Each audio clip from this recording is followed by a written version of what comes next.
Okay, and then you can just shrink that down. So, All right.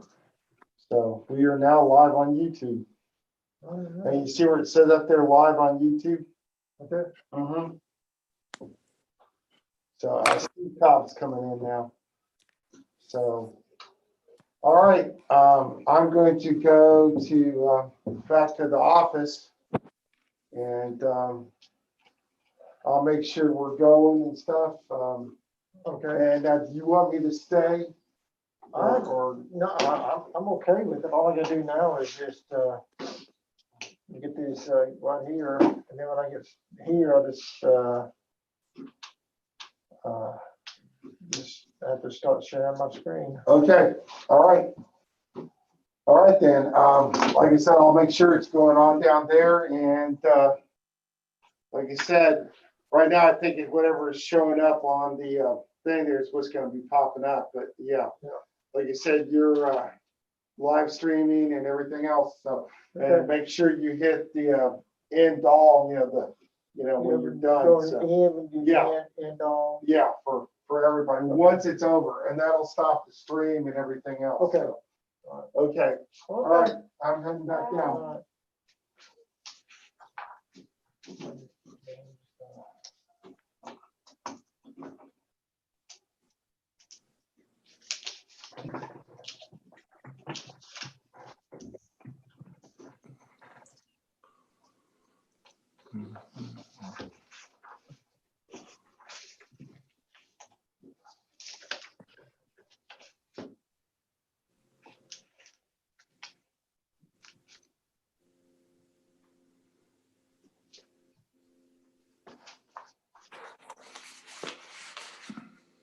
There you go.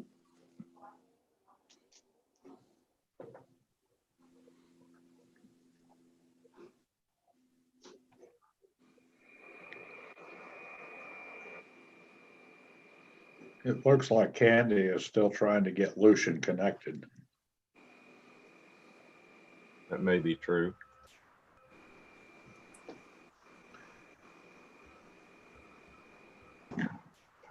We're trying to call in and see if that'll work. One of those is Paul. I think one of those is Paul. Hello.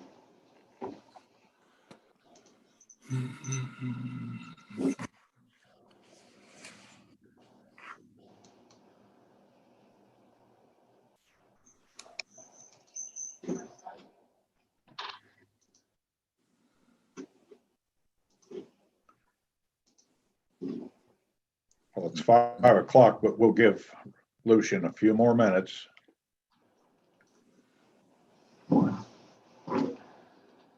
Is Lucian connected? Okay. No, we can't get him connected, but I've got him on speakerphone on my work phone, and he can listen in this way. He won't be able to see anything, but he's going to listen in, and he's on here. I can hear y'all. Okay. We can hear you. We're making do. This is what. Okay. Okay, then it is time. I'm calling the January 12th, 2021 Planning Commission to order. Please call the roll. Bruno, Here. Gillum, Here. Knight, Here. Martin, Here. Middleton. Here. You've all received a copy of the minutes of the December 8th meeting. Are there any changes or corrections to make? If not, can I get a motion and a second? So moved. Second. Second. Call your name when you make a motion or a second tonight. Gillum. Second. Steve. Bruno first. Bruno, Okay, we have a Aye. Gillum, Here. Knight, Aye. aye. Martin, Aye. Middleton. Aye.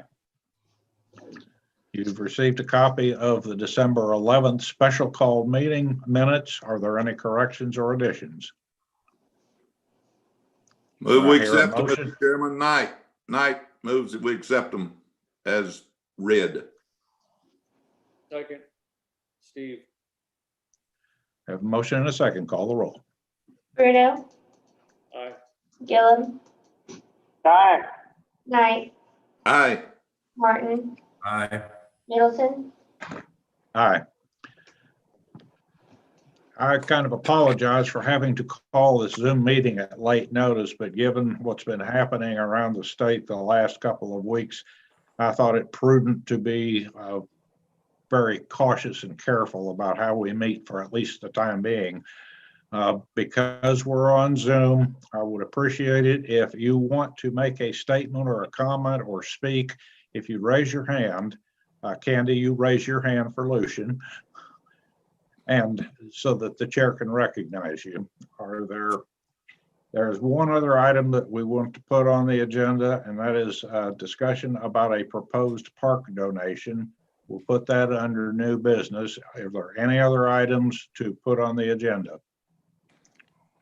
Mr. Middleton, do Hearing we- none, the agenda is set. The first item of business is, this is election night. An election for chairman of the commission. Floor is open for nominations. Bob Middleton. Steve. Second for Bob Middleton, Danny Knight. Are there any other nominations? And the nominations are called. We have a motion and a second and a nomination. Call the roll. Bruno,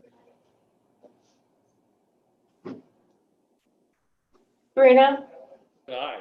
Gillum, Aye. Knight, Aye. Martin, Aye. Middleton. Abstain. We now have the election of a vice chairman. Do I have any nominations? Blake, Martin, Steve. Is there a second? Second, Knight for Martin. Are there any other nominations? I'll call the nominations closed. Please take a roll call on the vote. Bruno, Aye. Gillum, Aye. Knight, Aye. Martin, Thing. Middleton. Aye. Um, Next. Okay, call item number 8, please. Preliminary plat for Lot 1 Tropical Smoothie, also known as 1510 Country Club, Craft and Toll Agent. Richard? Yes, sir. We have a new business that's coming in to Sherwood. It's in the Wildwood area, not too far from the Dairy Queen, to the west of Pediatrics Plus, across the street from Delta Dental. So if that's enough reference points for you, you should be able to visualize where this is. The lot is shown on the screen here. We've reviewed everything. We've had good response from our engineer of record, Brad Peterson with Craft and Toll. I believe everything is in order on this preliminary plat and would recommend it for approval.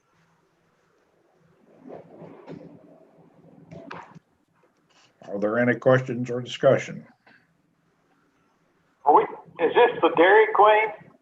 No. It's near the Dairy Queen. This is for a tropical smoothie establishment.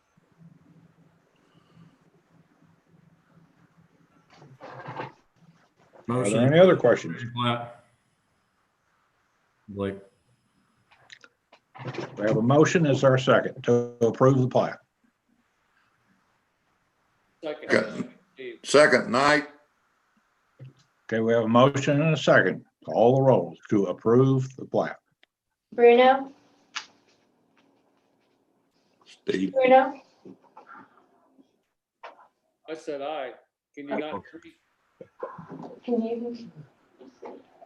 It's very faint, Bruno. So we got Bruno, Gillum, Aye.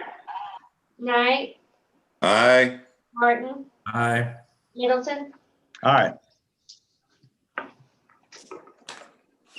Site plan for 1510 Country Club, Craft and Toll Agent. You have any further comments, Richard?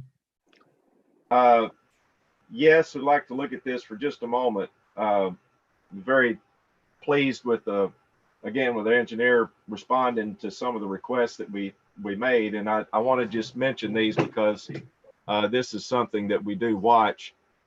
This in your packet, what you see is the upper right-hand corner where the cursor was there. Yeah, the dumpster location that has been moved down to where the cursor is now. And we have that document submitted to our office. So we know that is a better location. It moves it away from the single family dwelling, which is bordering this property. We discussed the ingress egress drive and the need in the future for this lot that is where the cursor is located. There's another lot back there that could be developed, and this ingress egress easement provides access to that lot, number one, to make it a legal lot, but also for, you know, the purposes of development.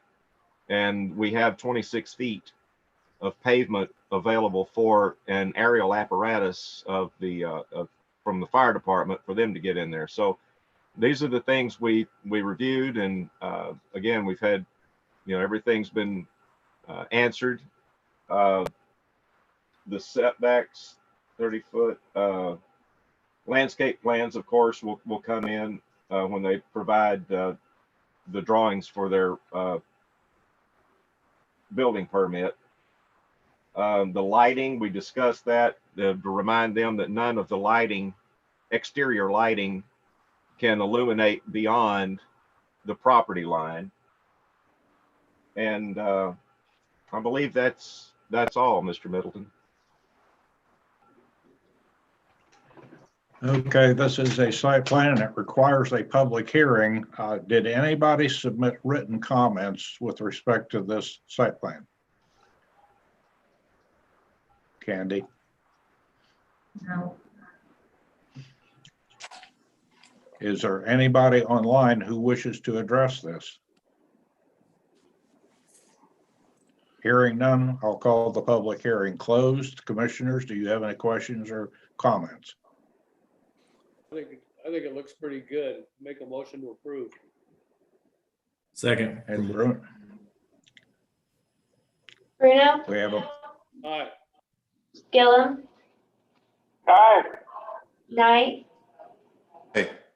Martin, Aye. Middleton. aye. Old business, amend the zoning code regarding site distance triangle. We discussed this briefly at the last meeting, but Richard, do you want to fill us in on developments since then? Yes, sir. As far as the diagrams are concerned, we have an alternative set of diagrams for you. And the only thing that's really different is the addition of graphics that show the property lines for interior lots. Okay, Dennis has this. The top one, the very first one, the street triangle diagram shows the intersection of two streets, and it has a clear sight triangle that illustrates how you measure 25 feet from back of curb in each direction. And then within that triangle area, we need clear sight, which means nothing taller than 2 feet or lower than 10. I believe that's the limits that are there to accommodate drivers when they get to the intersection, that they can safely move through that intersection. Now the site triangle, because its application helps us with, being able to see, especially when you're operating a vehicle. The question was, can we extend this and use it for driveways? And we believe that we can. The rule would be regarding streets that we apply this in every situation where there's a request for a fence in the front yard or some landscaping or any violation, any situations that we observe where we cannot, we receive a complaint or something like that where we can't see. And we'll use this diagram as the rule in order to make a decision on what has to be removed. When we get to driveways, we'll use these diagrams as a guide. And there's a reason to say it that way. If someone is in an existing neighborhood and it's built out, and individual comes with a request for say a fence in the front yard, and we would use this diagram to analyze the clear site triangle for the purpose of either the owner of the property or the neighbor to be able to see whenever they're in their driveway and trying to back out into traffic. And we would approve or disapprove a request based on this triangle, and would be using it as a guide in the consideration of that approval. If someone has installed something and they've lived there 20 years and along comes someone to develop the lot next door, in that situation, we would expect the person who's building to use the site triangle diagram to help them locate their driveway so that they are not creating their own problem. But we would not be, I don't anticipate using the diagram to require the person that's been there 20 years to remove something that might block a driveway that was placed too close to the property line. And these site triangle diagrams, we have a property line shown, so that kind of gives you an idea of what we're talking about. The site triangle can extend from one person's yard into another person's yard. But that's a reason to use this as a guide so that we can explain it to folks, and we can hopefully just have dialogue and not ever have any real situations. I believe this would help answer a problem we had some time back where there was a privacy fence extending out that was blocking someone's driveway, and of course the fence came later. So in that case, when the fence comes later, that's something where we need to use the illustration as a guide for approving the fence or disapproving the fence. Does anyone have any comments to make, or have I explained this sufficiently?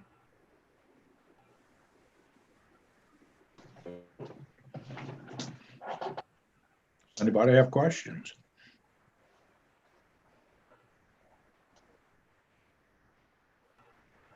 Did I see another diagram below that one? You got another one, Richard? Oh, okay. That's the same one that's in the packet then. Right. It's for the circle drive, and that one's thrown in. Just it would, we would apply this one. Just imagine there's a property line next door. We would apply it the same way.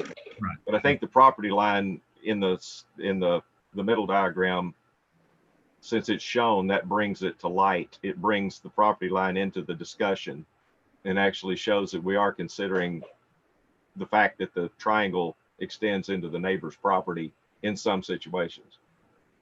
Yes, sir. Okay.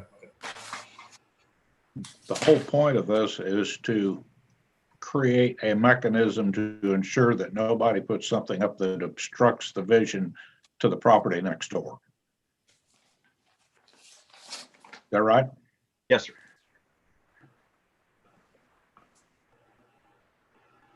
Well, if you have no questions or concerns, we can put this on next month's agenda for a public hearing. Because this would be amending the zoning code. Move to put it on next month's agenda for the public hearing. Yep, agreed. Bruno? Was that a second? Yes. Bruno? Aye. Gillum? Aye. Knight? Aye. Martin? Aye. Middleton? Aye. Home occupations. Okay, you'll recall that at the last commission meeting, not the special one, but at the regular one, we adopted a recommendation to send a revision to the zoning code about home occupations to the city council. I pulled that before it actually got placed on the council's agenda, and I did so at the request of the city clerk because there were some concerns about one section of the draft regulation that conflicted a bit with existing home occupation tax requirements in the clerk's office. And so we either are going to delete this on the grounds that we don't need to be speaking about tax or occupation license issues in the zoning code. That's really up to the city clerk's office, but at least for the moment, we're suspending it until conversations between the city clerk, the city attorney, and the city engineer can take place about what they want to do either with these requirements or changing the home occupation tax issue because it's outdated. Mr. Cobb, do you have any further comments on that?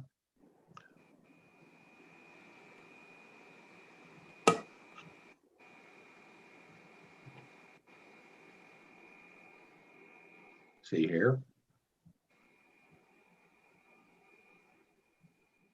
You're muted, Steve.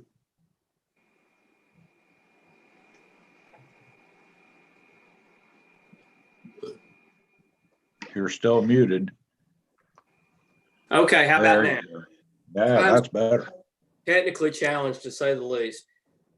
I have talked to Angela, and she knows we need to visit about this, but I suspect that her office is overwhelmed right now. I think there are at least 2 people out ill and maybe more. And so I think it would be best if we just let this go to next month. And by that time, I think we can have a conversation about this section of this language and we can get this wrapped up. Thank you. What's on your screen right now is the section in question, and that's whether we should put anything about permits and criteria for a permit into the zoning code, but rather let that be taken care of elsewhere. So we'll just simply wait a month before we decide to take any action. If we're asked to delete this section, that's probably what we'd be looking at. Otherwise, there might be some changes, but until those folks have gotten together, we just don't know. Any questions? We can move along. New business, additional qualifications for PUD application. Richard? Yes, so this is a discussion item. We have a developer who shared with us a plan unit development that he would like to build in Sherwood. And That's not it. Yeah, this is a different graphic here. That's not the, I don't know if you have anything actually on this PUD discussion. You can just leave it there for now on the screen. That'll be fine. I don't think there is anything to post on the screen. It'll just be a discussion. The developer came to us with a site plan and with a mixed use development, and it's part commercial, part residential. And in order to accept the PUD application in our current zoning code, it either has to conform to the current zoning of the property, which it does not, or be consistent with the general character of the land use classification for that property on the city's land use plan, and it does not, or be substantially similar and compatible with adjacent properties. And the key word there being adjacent. And in reviewing it, it does not conform to that. So there was no way to accept it based on those criteria. If we expanded the adjacent property consideration to be maybe a quarter mile, then we get into a situation where, yes, there are many other land uses, zonings, and businesses that would support the PUD application. In many hours of discussions with the developer, with his professional architect, Mr. Middleton, myself, several others, we think that the best thing at this point is to go back and review our qualifications for submittal. And I'll take a little sidebar here and introduce Mr. Jim Von Tunglen. Jim is, in some circles, very well known in the state of Arkansas. He writes a column monthly for the City and Town magazine, which is published by the Arkansas Municipal League. He's available to consult with any of the cities and towns in the state of Arkansas through the Municipal League. I met him in 2002 or 2003, my stint with another city as a city engineer, and we've known each other since then, and I've come to appreciate him and respect him highly.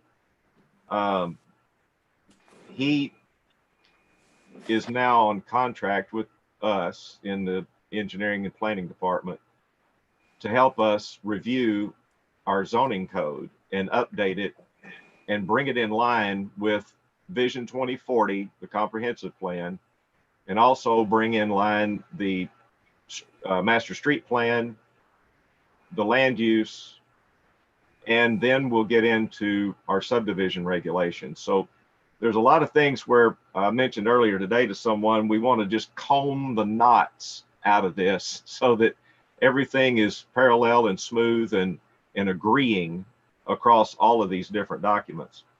So we're happy to have him available, and he has submitted a paragraph here, and it's some alternative wording, and this is not finalized, but this is something that I'd like to offer for consideration that we could think about.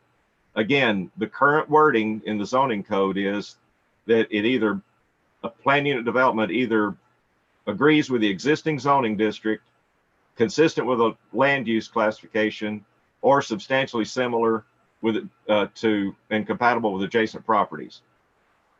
Here's the new alternative wording. A PUD shall meet at least one of the following threshold requirements: conform to the permitted uses within the existing zoning district that the PUD is proposed, be consistent with the general character of the land use classification in the subject property in the city's land use plan, be substantially similar to and compatible with adjacent property. So the first three are the same as they are today. And here's a new one, the fourth one: or permit the development of an infill property that, because of existing limitations, could not be developed under the provisions of any existing zoning district in a manner that would be physically possible or reasonably profitable and remain in conformance with policies or provision of the city's adopted plans. Further, implementation of a plan unit development applies only to the provisions of the zoning and subdivision codes, does not imply approval of developments that violate any other municipal laws or those of the state and federal governments. So the essence of this fourth consideration is that if there is a piece of property that is surrounded by developments, and that property needs to be developed, it's a very good piece of property, but it's not quite meeting any of these first three, that because it's current description might be a unicorn because of its uniqueness, that we would permit the development of an infill property because of the existing limitations could not be developed under any other provisions. In other words, there's hardly anything else we could do with it, and this plan unit development proposal brings something that can be compatible with that area, and it could work. So we need to find a way to help development in the city and maintain the control over development that we currently have. We're not trying to open things up so that we lose control by any means, but we're wanting to be able to consider an application, accept an application on a basis where we can go into the discussion then and get into the details and actually prove through the approval process and the public hearings and going before getting your approval and having that recommended then as a zoning change to the city council, that by going through all of that effort, that we would protect the city, but at the same time, we would bring something to the city that is very helpful. Without getting into the details of this specific location or exactly what's being proposed, what we need to do is consider this fourth option so that anywhere in the city of Sherwood where this situation exists, we would be able to accept a PUD application. The discussion that we had at the last commission meeting was that we had some real reservations about changing the land use plan to commercial that would support a C, and that maybe that what we needed was a change in the land use plan that allowed for transitional uses or mixed uses that a PUD could latch to. I think our sense at the time was that probably would be a little complicated, and we'd need to think about where other places in the city where that might be appropriate. That started to seem to get to be swarming on us. So Mr. Von Tonglen threw out an option for a simple amendment to the zoning code that allowed one other opportunity for us to consider a planned unit development. And the point he was making, and I shouldn't speak for him since he's listening to me, is that what we don't have in our current zoning is a very good way to take care of infill development. That is development for properties that aren't greenfield.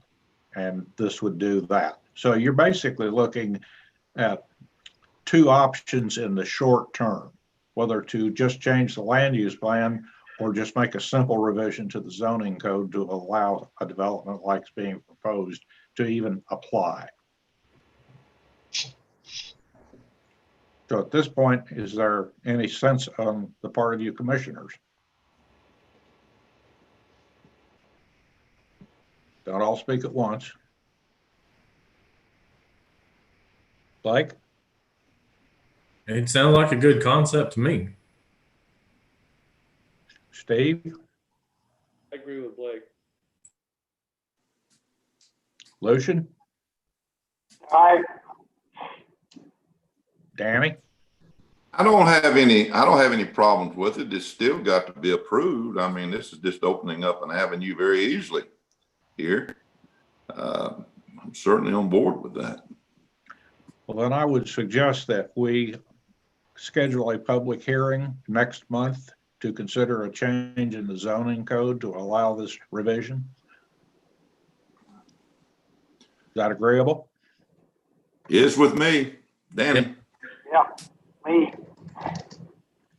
Mr. Middleton, at that time, would we want to get Mr. Cobb to weigh in then? It might be too soon for any legal advice at this point. I'm not. I think he should weigh in with language before we actually put it on the agenda next month. Okay, I'll share this with him then. Because my sense of this, and I'm speaking for the commission, feel free to chime in if you disagree, is that conceptually you like the idea. Yes. That's correct. That's correct. Okay. Moving on. Hill Road project discussion. Here's another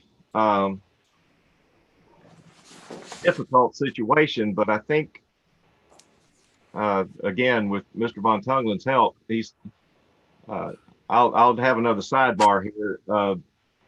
I tend to go down a rabbit hole and get very detailed and get very myopic with the look sometimes. And then when I back off from it, it takes me a while to put it down and come back and look at it again. And Mr. Middleton and I discussed that this afternoon, that that seems to be the way we've been doing things. And along comes Mr. Von Tunglen again, and Jim has this fresh look and certainly the experience to go with it. So I'll be using some of his ideas as I speak.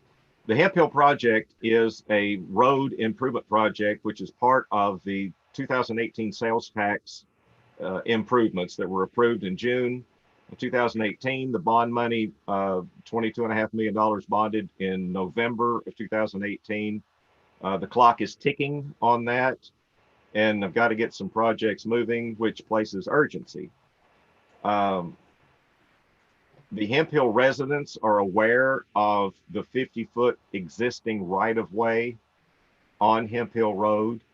They're aware that we were going to ask for additional right-of-way, and they've made their comments, and we've had one Zoom meeting, which was, it was informational.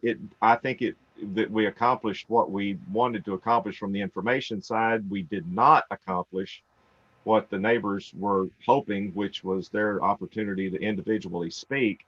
And we're hoping to have another Zoom meeting probably next week and be able to afford them that opportunity.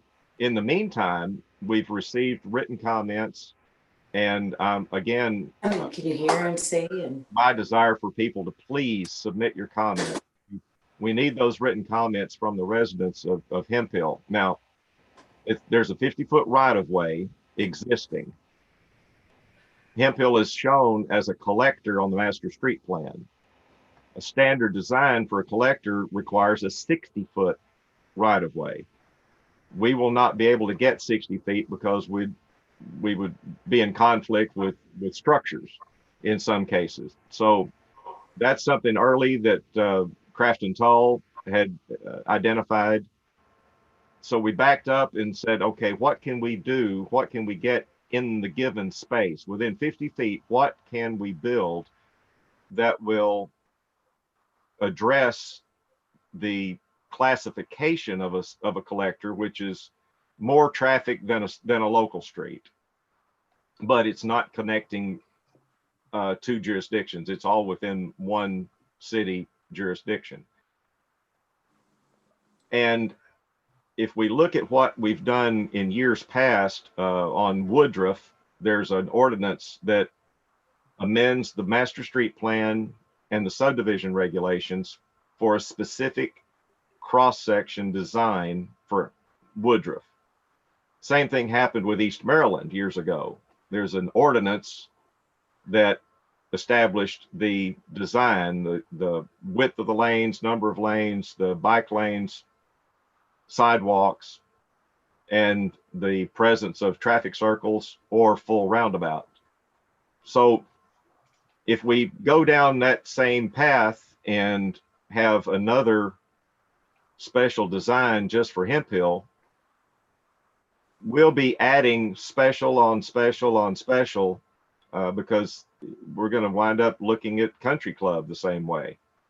And the key here is to distinguish between existing neighborhoods, which when we change the road, we're doing a redevelopment action, as opposed to Greenfield. And Greenfield is just, wide open land where we can actually apply the zoning and the street requirements, the subdivision requirements, as we intended to their fullest, so that we get the full right of way and we get the full benefit of the design. After talking with Rob and then considering Mr. Von Tunglen's advice, the question is, do we want to make a change to our subdivision regulations to add an option for the city engineer to be able to adjust the design of a cross section that's either local or collector, and probably it's for discussion, but probably go ahead and include the minor arterials, that in those cases where we have road improvements that need to be made, but we're restricted on the room that we have to make that without getting really dramatic with purchasing properties or getting very dramatic with it, just allow the city engineer to make those adjustments as required. It seems like probably the shortest route to an end here, to be able to address a special design for Hemp Hill, a special design for Country Club, and not be violating the requirements of the subdivision regulations. I'll ask Rob to help me at this point, point out something. Have I said it properly? Yes. We have a couple of options on how to deal with this, but the bottom line is that it's time sensitive.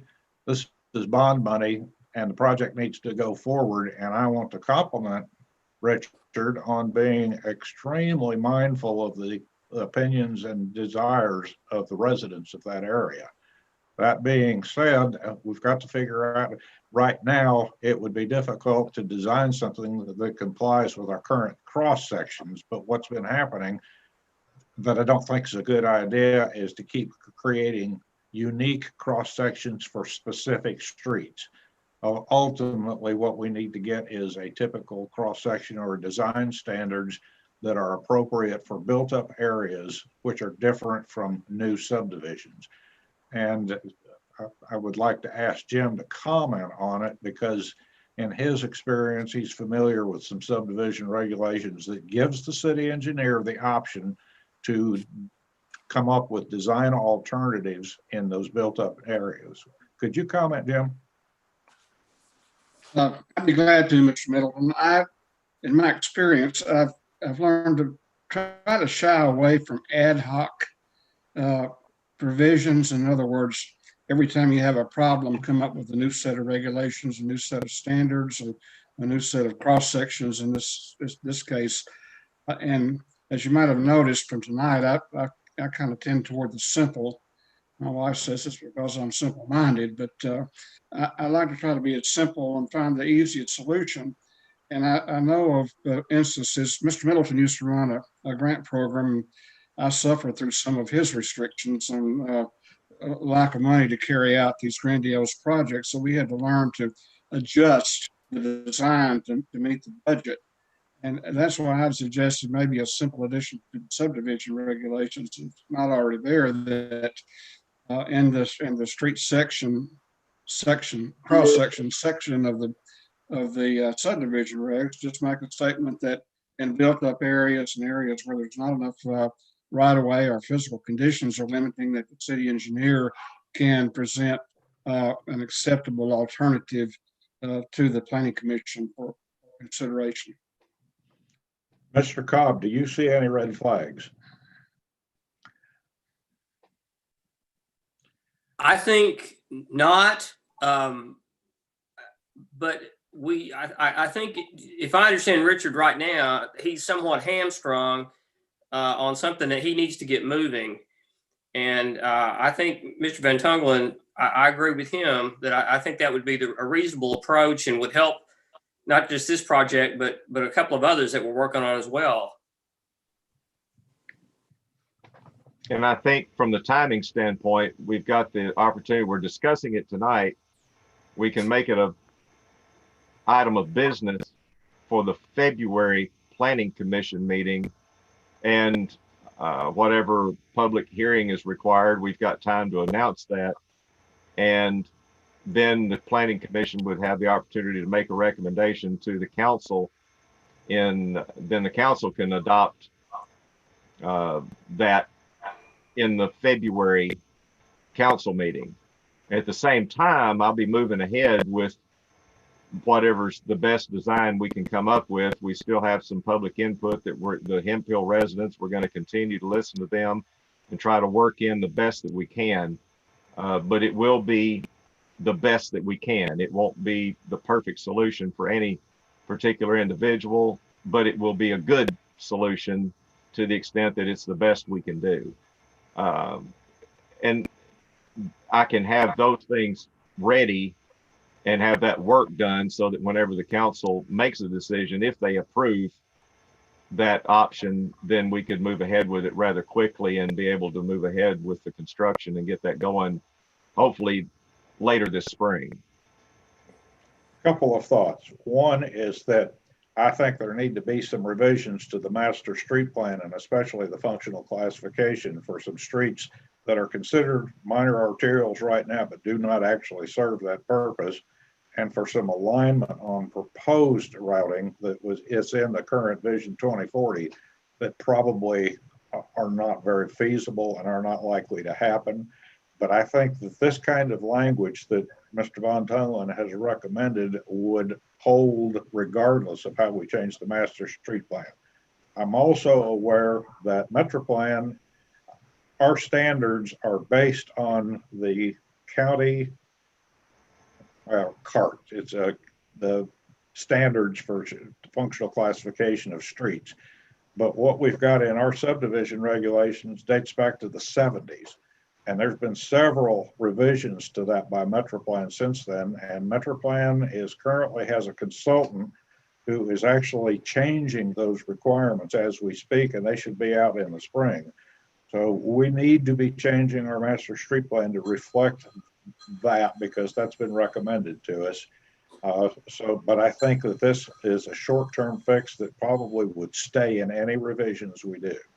So if you're agreeable, I think what I'd like to see is for Richard and for Jim to put together some draft language, and for if you don't mind, Mr. Cobb, to review it and make sure you're comfortable with it, and Richard, that you're comfortable with it, and get it on the agenda next month for a public hearing.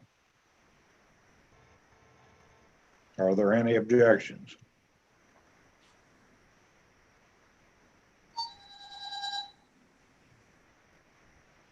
Me.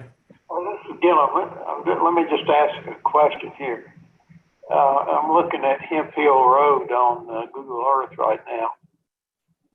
2 blocks long, runs north and south. Just exactly what are we going to do to Hemp Hill Road? We're going to make the connection on the north end to connect to Maryland. And as a 50-foot right-of-way, it would suggest, the 50-foot right-of-way would suggest that it's a local street, which would be 27 feet back of curb to back of curb. And that's going to create a problem with on-street parking. And the wider we go with the street, the more we get into folks' yards and eat up their current driveway. So if we go with a wider street to accommodate on-street parking, we've pretty well eliminated their ability to park in their driveway, which forces them to park on the street. Right now, it's finding that best width to accommodate everything we need. We did consider the number of sidewalks, and pretty well, I think at this point, the single sidewalk design is going to be what we have to go with, to just have one sidewalk. Anything to do with bike lanes, we're mitigating the bike lane requirements in our current Vision 2040 recommendations, we're mitigating that to the new power line trail, which is underneath that large Entergy power line, which is 1 block east of Hemp Hill. We got a grant to pursue the trail. So that as a multi-use path would accommodate, pedestrians, biking, etc. So we think we're accommodating everything we need for the neighborhood, as well as for the circulation of traffic within the city. And again, we're just taking the open ditch. Currently it's 18, 19 feet wide, edge of pavement to edge of pavement, and we're extending that, putting in curb and gutter, getting rid of the open ditches. We're going to put in some larger drainage underneath the road to be sure that we handle water, that we correctly design that drainage. And that'll be pretty much the extent. The radius, as you come to each of those cross streets, will increase the radius, the turning radius, to match current standard of 25-foot radius. So those basically. Yesterday, my wife and I drove Maryland Avenue from the highway 107 all the way to the end, and then came in from the east side and drove Maryland Avenue to the end there. And my thought about connecting Hemp Hill Road to Maryland Avenue is, I don't think that's a plus. I just don't think. I think probably the people that live on Hemp Hill are happy where they are, and I don't think it's going to improve anything. I don't think it's going to be a plus for the city. I think it's going to put a lot of traffic on, or any traffic on Hemp Hill. It's a long way down to Keel or anywhere. I just don't think it's a good idea. But I guess that was written in the years ago. But anyway, that's my comment on it. And My reaction to that. what they ever figure out on building the bridge on Maryland? Still in the hands. Pick that up later. We need to stick to the topic, Lucian. Yeah. And my reaction there is that this is going to be built. It's been the functional classification of collector for years, and it is a priority for the bond issue funds. The only question at this point is, how is it going to be built to the least problem for the neighborhood? Is that correct, Richard? Yes, sir.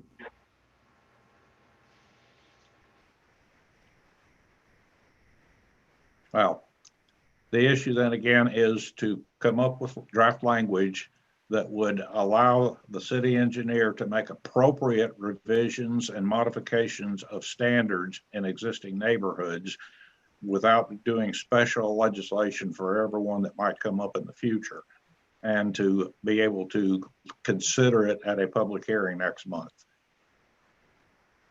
Are there any objections? Hearing none, we'll move along.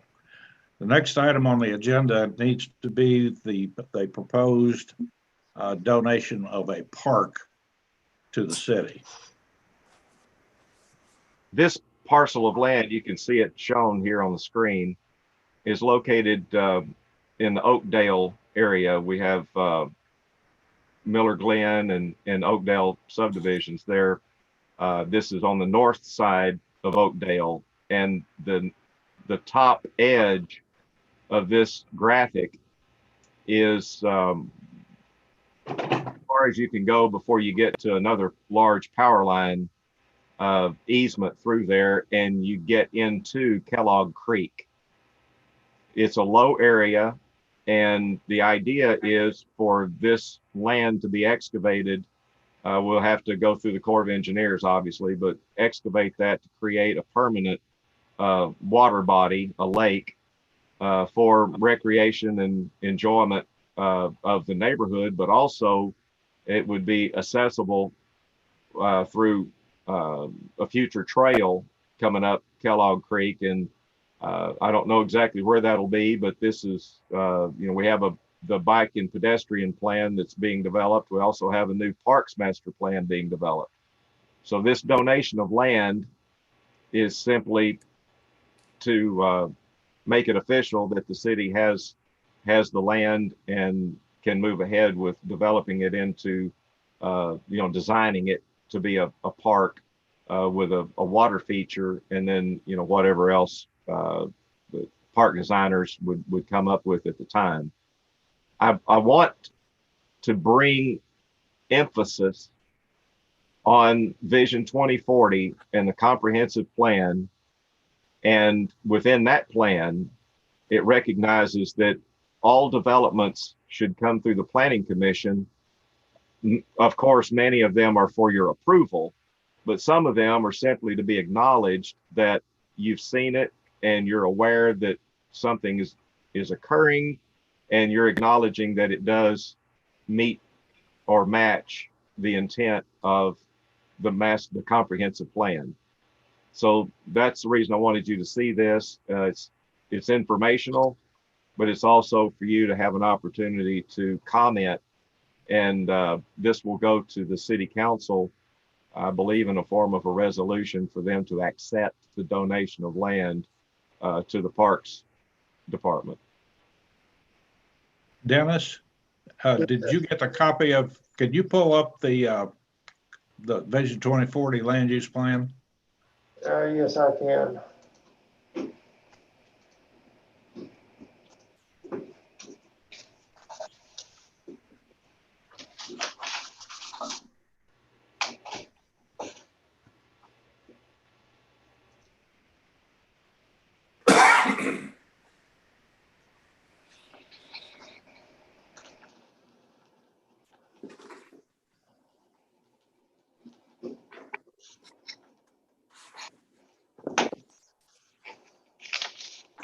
The reason I'm asking him to do this is that there is one of the land uses in the land use plan is recreation areas.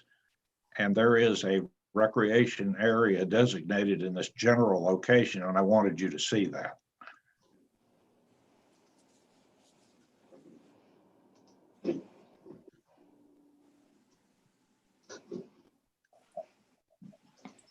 Hopefully.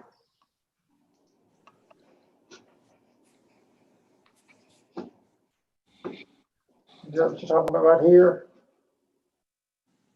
I'm not seeing it.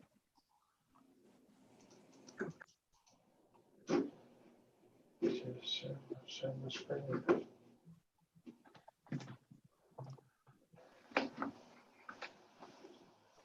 Can you see it now? No, sir. Oh, man. We're still seeing the drawing.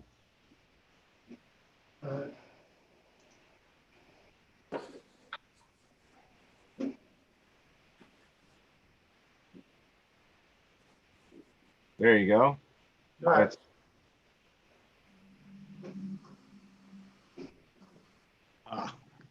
You see the Miller Glen subdivision. You can see Miller Glen Drive, and then there's a large blue spot.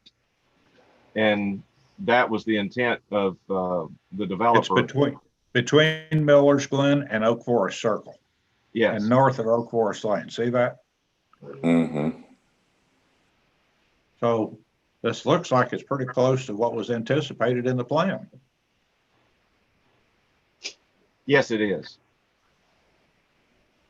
So because it wasn't on the agenda for action, my recommendation is that we have a discussion about whether commissioners feel like it is appropriate for the city to accept this donation of land on the basis that it's consistent with the land use plan. Discuss. What would be our objection to it? I'll take that as a positive. Well, I'm just asking a simple question. Oh, it's hard to turn down a donation of land at any time, but the important part of this discussion is that we have a comprehensive plan, we have a map, spent a lot of time developing it, and of course, this is a living document, so we will be updating this Vision 2040 periodically. We'll be changing the map periodically, but when things align so that we have a plan and then we have something physical that comes along and addresses the plan, when those things line up, I think it's important to show that the plan is working. And furthermore, that if there's something that doesn't agree with the plan, that we have an opportunity, and we're in a sort of a habit, so to speak, of looking at this plan and making sure that we use it. And then when something comes along that doesn't agree, we will be in a position to catch that and have discussion about it. Blake, do you have any comment? No, I mean, it's a donation and consistent with the plan. I don't see any reason not to accept it. Mr. Bruno?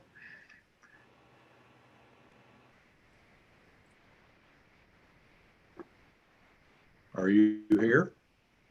I can't hear Steve. Steve, you're on mute. Steve, you're on mute. There you go. Still is. There he is. Now we go. And I agree with everybody. I mean, it's almost totally consistent with the land use plan. It's looking good. Lucian? Sounds okay to me. And let the record reflect that the commission is agreeable to this donation. Thank you. And finally, the year in review.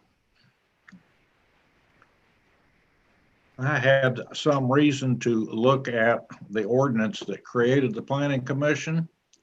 And while I had looked at it once before, I guess I hadn't really absorbed it and paid attention, and would probably flunk a test on it.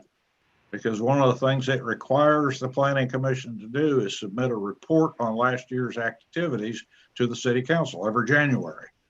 Does anybody remember the last time that happened?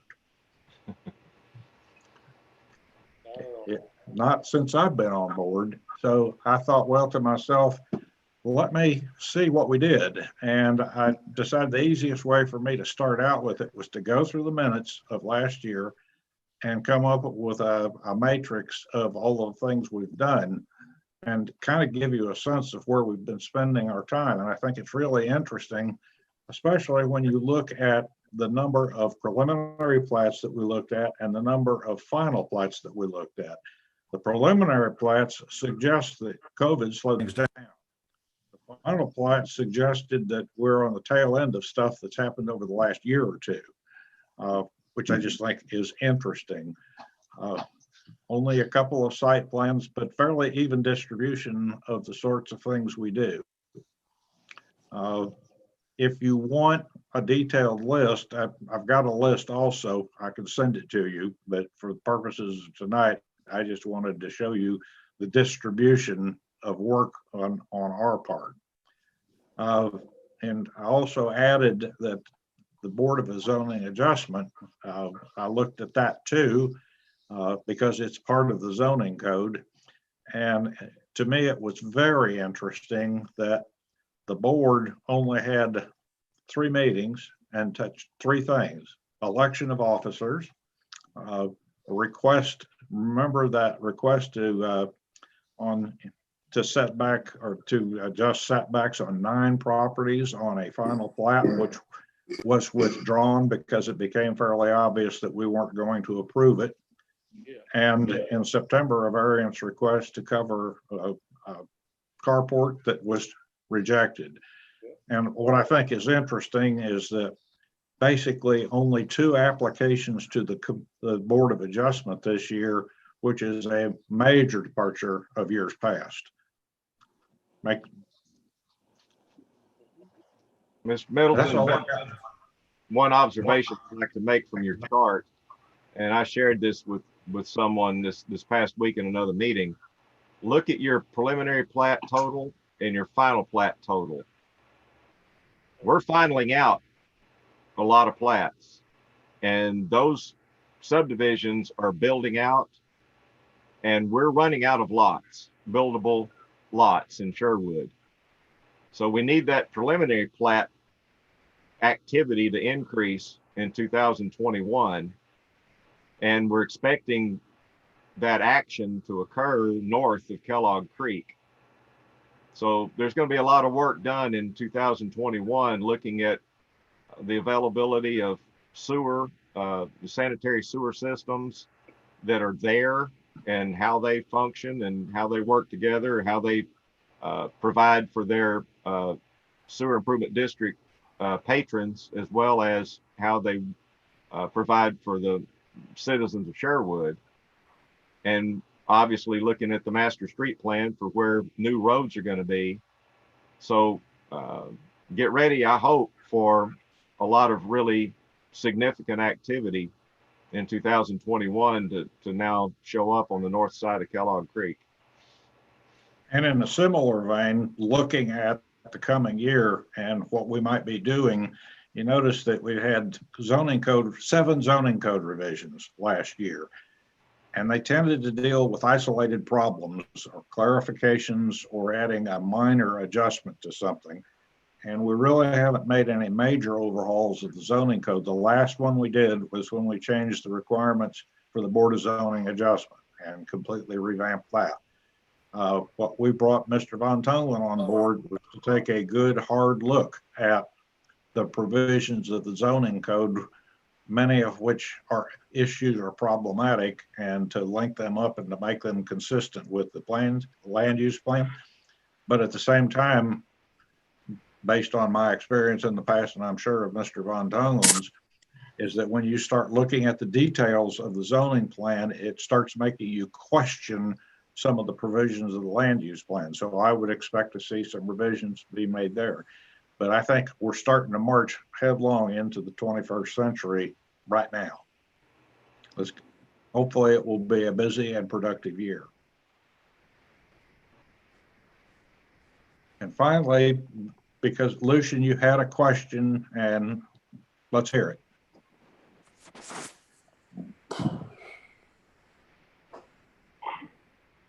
He doesn't have a question. Sorry, I had you muted, Lucian. That's right. No question. Oh, okay. That concludes our business. Have a motion to adjourn. I move we adjourn. Night. Second from Blake. Call Bruno, roll. Yes. Gillum, Yeah. Knight, Yes. Martin, Aye. Nielsen. Aye.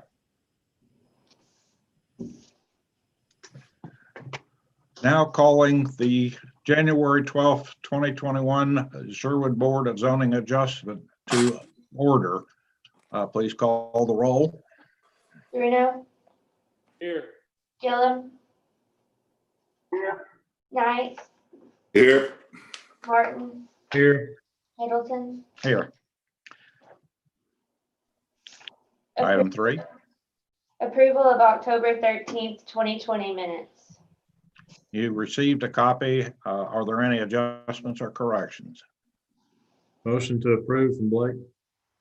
Second. Night. Bruno, Aye. Gillum, Aye. Knight, Aye. Martin, Aye. Middleton. Aye. Approval of the agenda. I don't have any other items to add. Does anybody else? No, And sir. the agenda is set. Election of chairman. Well, now floor is open for election of chairman. Nomination. Mr. Chairman, I'd like to nominate Mr. Rob Middleton. Second. We have a motion and a second. Are there any other nominations? All right. Nominations are closed. Call the roll. Bruno, Aye. Gillum, Aye. Knight, Aye. Martin, Aye. Middleton. Abstain. Election of vice chairman. Like to nominate Blake, Martin, Steve. Like to second that nomination? Knight? Are there any other nominations? If the floor is closed, call the roll.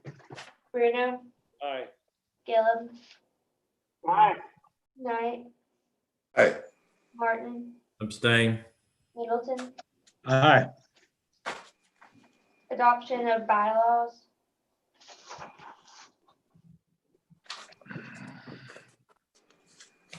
Do we have those?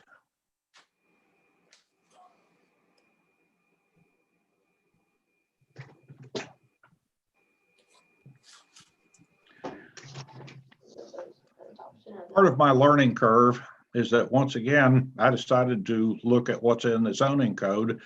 And bless my heart if I didn't see that by ordinance, the Board of Zoning Adjustment is quite required to meet at least once a quarter. What we did last year was saying we're not going to meet every month, but we kind of neglected that we have to meet once a quarter. And I don't think at this point we want to change the ordinance on this, but I do think that we need to change our bylaws to reflect that we do have to meet once a quarter. And so the question is, how do we schedule it? And I spoke with the planning secretary, and we think that the best idea is wait until the end of each quarter and then hold a meeting. If the only thing we do is to approve the agenda from the last meeting, so be it. But if there is another meeting that takes place during that quarter, that will satisfy the requirement for a meeting in the quarter.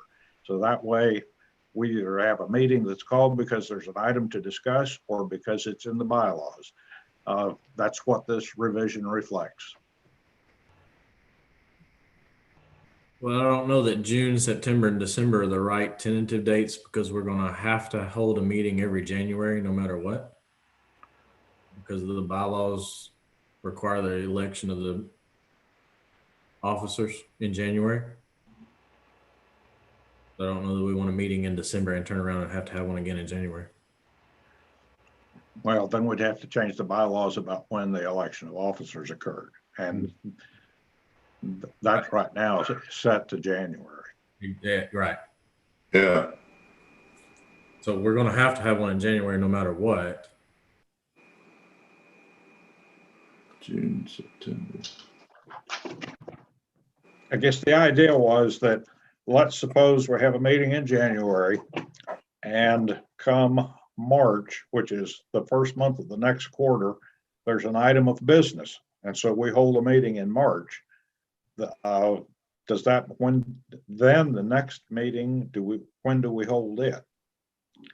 And the default is the end of the quarter so we can see if any meetings were conducted to hold business in that quarter.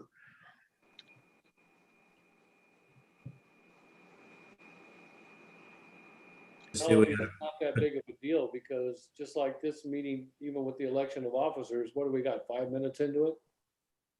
Yeah. I mean, they're done in conjunction with the planning commission date. So Exactly. I just didn't know if we wanted to spell out June, September, December based on the fact that we have one that we have to conduct in January, and then that potentially could be a long time from January to June if we didn't have any other business based on what's in the highlighted text. Well, the way it currently reads, it could be from January to January. Well, could we have it on call of the chairman? We could. And just make sure we get 3 meetings in, or 4, whatever it is. Well, it would be better instead of relying on our memory if the bylaws set a default time. Okay. That'll work. What could always happen is that if we knew that, for instance, that the second Tuesday was going to fall on a holiday that of September or June, September, or December, we could hold a special meeting to take care of it at the same time whenever we're holding the planning commission. Right. Okay. Yeah.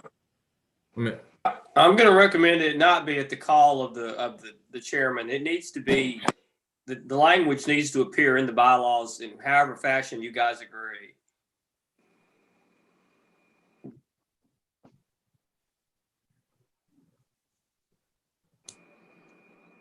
Is there an alternative suggestion?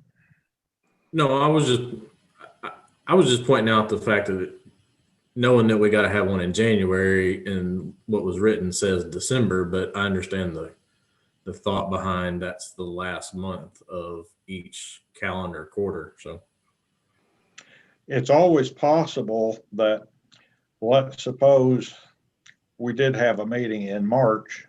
What would happen if we had to have a meeting in, let's see, that would be the end of March. So we had a meeting in March and then we also had to have one in April. yeah, it could happen. Or two in the same quarter. Yeah. It's not like we convene on a different night than we do Yeah. as the planning commission. I mean, it's one in the same evening. So I'm fine. I was just pointing out the fact that we had to hold one in January by the bylaws. And so that might look like potentially gonna have a long gap, but Sort of pick your poison. One is going to have two meetings back to back in December and January. Or a long stretch between meetings. Pick your poison. yes, you're right. I'm fine with it. It's not as if it's not as if we meet for about 45 minutes an hour on these, so I don't see what the problem is with back to back, December and January. I don't either. I was just pointing it out to everybody. I'm fine with Thank it. you. I'm fine with the language as it's written. So Me too. Likewise. Can we have a motion? Yes, sir. I moved it. We have a motion and a second. Call the roll. Bruno, Aye. Gillum, Aye. Knight, Aye. Martin, aye. Middleton, Aye. Have a motion to adjourn. So moved. Second, night. Bruno, Aye. Gillum, Aye. Knight, Aye. Martin, Aye. Middleton. Aye. See you next month, guys. See you later. Thank you. Have a good one. Thank- Good night.